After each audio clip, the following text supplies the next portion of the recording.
Hello, good evening.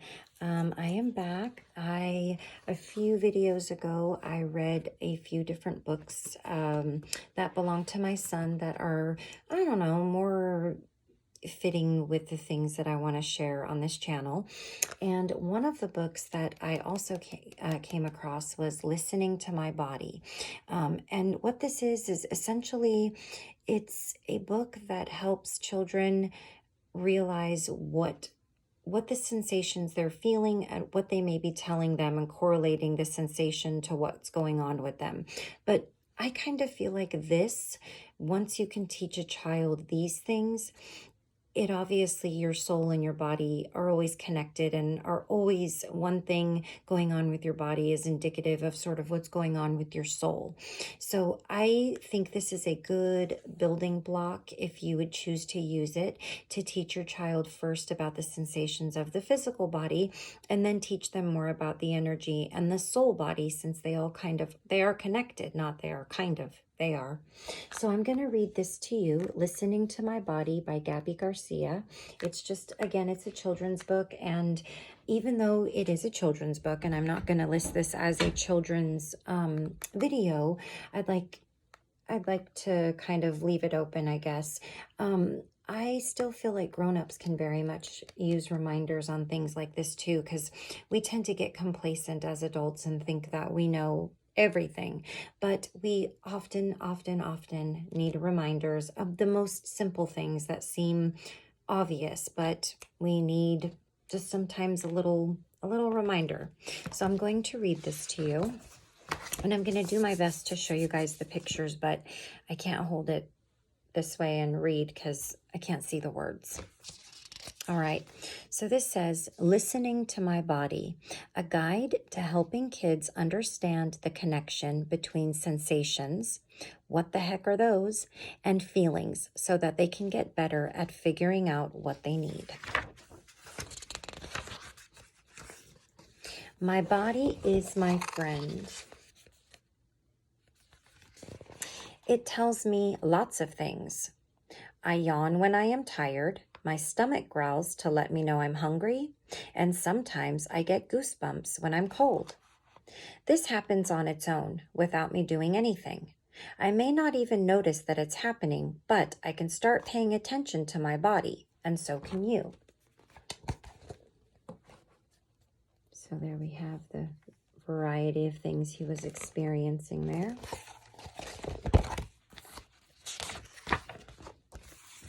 When I pay attention and listen to my body, I notice many different sensations.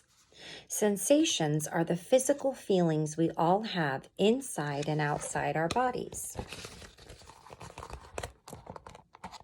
There we go. Cold, sweaty, strong, and breathless are examples of sensations. Have you felt these sensations before? So there's the sensations, cold, sweaty, and strong, I guess, that one.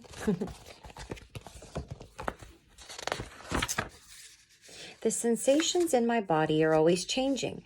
There are times when my body is so wiggly and squirmy that it's like I have ants in my pants.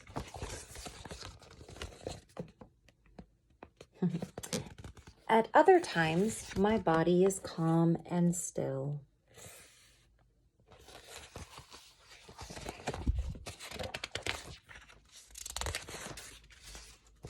Sometimes the beat of my heart is like a gentle tap.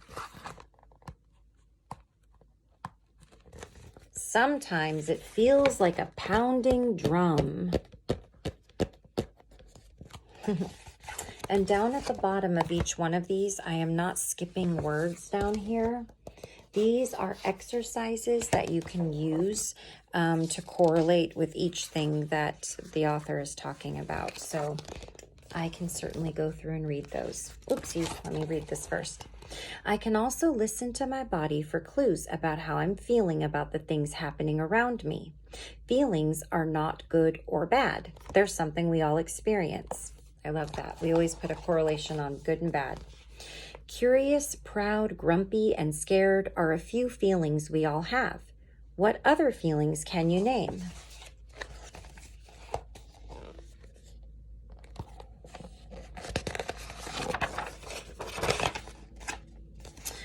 What I've learned from listening to my body is that sensations and feelings go together. I noticed this when I got to ride a roller coaster for the first time. I was super excited that I was finally tall enough to ride it, but I also felt nervous as I climbed on board. My belly felt squishy and fluttery. My mom calls that having butterflies in your stomach, but I thought it felt more like a kitty chasing ping pong balls in there. What sensations do you notice when you're excited or nervous? When I got off the roller coaster, I was buzzing and tingly all over. My eyes were like saucers, and I had a smile plastered on my face. I felt awesome.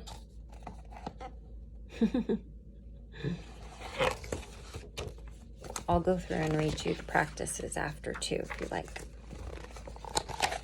Sometimes when I'm sad, I get a lump in my throat that makes it hard to talk or breathe. Soon, warm tears roll down my face and I may start to cry harder. Crying makes me feel better. So do hugs. We all feel sad at times. What do you need when you're sad?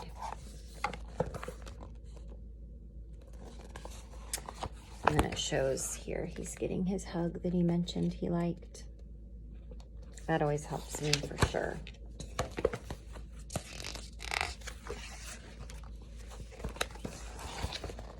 My mom once explained to me that sensations and feelings are like the waves in the ocean.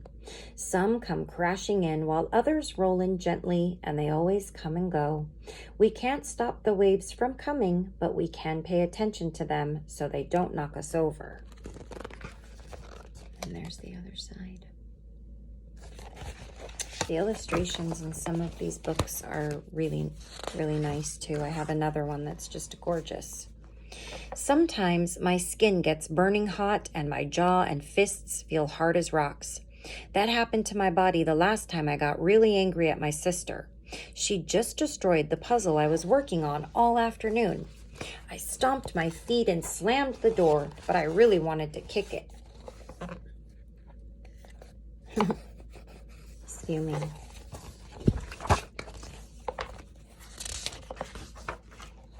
But then I remembered to take deep breaths and blow out through my lips like a horse, and it didn't take long for my jaw and hands to relax and for my skin to cool down.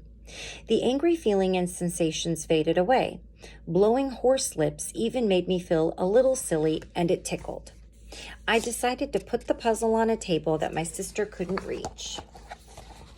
I remember doing that exercise with my son. He was like, "That's so dorky, Mom."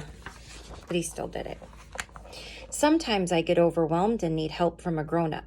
On the first day of school, I woke up super early because I couldn't stop thinking about what my new class would be like. My stomach felt like it was tied in knots, so I didn't eat breakfast.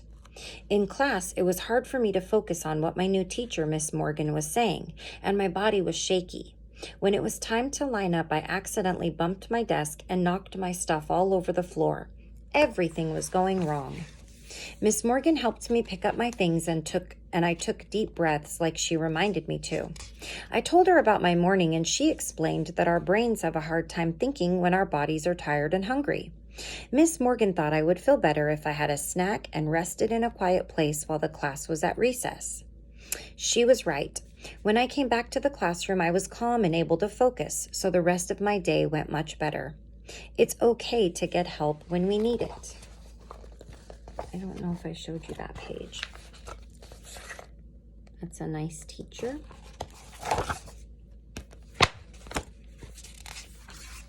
He must be tired if he wants to take a break through recess, right? At other times when I'm upset, I can figure out what I need on my own by listening to my body.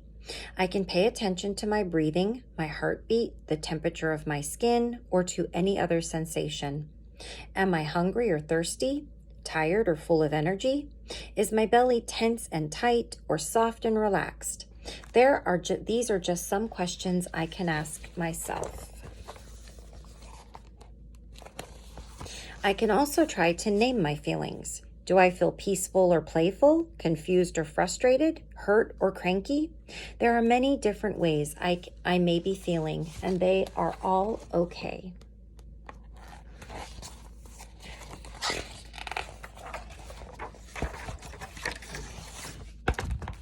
Listening to my body and naming what I feel takes practice, but it helps me figure out what I need. Do I need to have a snack, drink some water, or get some rest? Do I need to take deep breaths or sing my favorite song? Do I need to sit in a quiet place alone or go outside and jump around? I can color or draw, dance, cuddle with my dog, or hang around someone I love. These are things I do that help me feel calm, happy, or peaceful. Everybody is different, so you get to decide what feels best for you. The more I practice listening to my body, the better I get at responding with care and kindness for myself. I can get better at listening to my body, and so can you. Okay, so that's it. On the back, there are just some tips on where to find your different sensations and some little practices that you can try. I think it may not make sense to read the practices all the way through because it comes at the bottom of whatever emotion the person's feeling, so I kind of have to reread that. But in any sense, this is something that practices self-love, self-worth, taking care of you, whether it's body, mind, and spirit. They're all tied together very, intricately. They are one, essentially. So I hope that you enjoyed this book. If you, whether you're a grown-up or you're not, or you're a child, I think these always can benefit us, just to be reminded of the simplest things that we need in life, right? So I hope you enjoyed this, and I will come on at other times with some more of these types of books for you guys, okay? Take care.